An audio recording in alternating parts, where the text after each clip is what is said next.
Many believe that good writing is created by following a series of rules. Others believe that they have to have been born with the talent to write. The reality is, neither of these are true. Writing is not a science, and it is also not a natural talent. Great writing is a result of a lot of hard work, but first you have to understand what writing is meant to do. Its purpose is to communicate an idea from one person to another. We have rules and guidelines to help prevent confusion. But understanding those rules isn't all you need to write well. It's only the beginning. Sounds daunting, I know, but let's start by showing you the most important rule of college writing. If you can say it with fewer words, then say it with fewer words. Sounds too simple, right? You'd be amazed how many make this simple mistake. Let's look at an example sentence. Sometimes I think that nutrition can be important because what you eat affects you. Now, when most people see this sentence, they don't think twice about it. If you care a lot about grammar and punctuation, which you should, then you may have noticed that there's technically nothing wrong with it. Even so, this sentence definitely breaks our number one rule of writing. Let me show you why. Sometimes I think that nutrition can be. Both of these weaken the sentence. Is nutrition important or isn't it? So, we cut out sometimes and can be. Now we have, I think that nutrition is important because what you eat affects you. This is a much stronger sentence, but it still needs some work. I think. This is a mistake I see all the time. Most of your college writing will not be just about what you think. Or rather, you will be proving what it is you think with good sources and good information. We'll go over this again in a later class, but for now, look at these examples and notice how the words I think weaken a statement. I think you are right. You are right.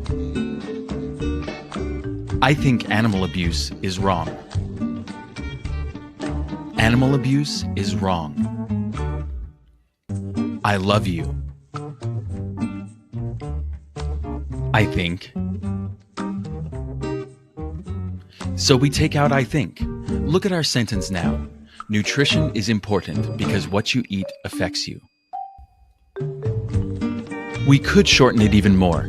Nutrition is important. But the rest of the sentence tells us that we'll probably be reading about the effects of nutrition, so we'll keep this as is. Remember, the rule is if you can say it with fewer words. The if is important. Now you can't just go around shortening sentences for the sake of shortening them, but you can almost always cut a few words while still maintaining the meaning of the sentence. Students often ask me, so you're saying I should write more simply?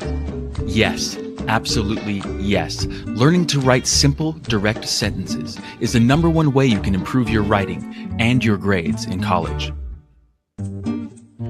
Look at this example from a student paper about music. The song, it reminds me of the clouds, their color, and the feelings in which they give me.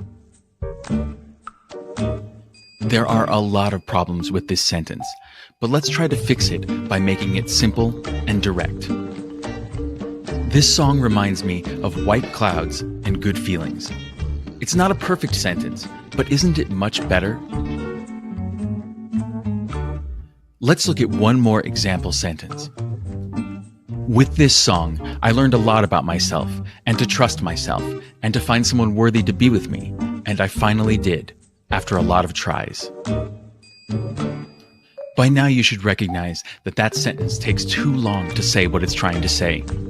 Often the solution is to break it up into several short, clear sentences. I learned a lot about myself from this song. I learned to trust myself and others, and I found someone who deserves me. Again, this isn't a perfect edit. You might have a totally different idea about how to shorten it. but that's okay as long as you're looking to say it well and say it with fewer words. This is the point where students often ask me, "Why are you asking us to make our writing shorter? Don't you want our papers to be long?"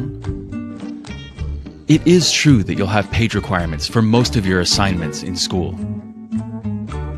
But that doesn't mean that those assignments need to be filled with big, bloated, overwritten sentences. We have a name for that. We call it fluff. Fluff writing is not acceptable. So this is the point of our class. I'm going to teach you two things. First, I'm going to teach you how to make your sentences shorter and more direct, concise and precise. And second, I'm going to teach you how to add good, quality content to your papers. If your assignment is 4 pages and you write 3 pages of good content and 1 page of fluff, you are risking your good work and your grade on that 1 page of bad writing. Adding good content to your papers is easier than you might think. In class, we're going to call it the Writer's Toolkit. These lessons will be there for you when you feel stuck and overwhelmed. When you feel like there's nothing more to say about a topic, you can pull out your Writer's Toolkit and see if you can approach the topic differently. See if you can find a way to add more good content. Now you should know what it is we're going to study in class.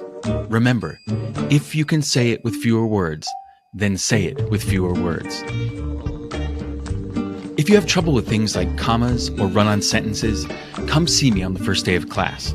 I have a lot of resources to offer you, but we are not going to be spending class time on the rules of grammar and punctuation. Instead, I hope to help you find your way to being a great writer.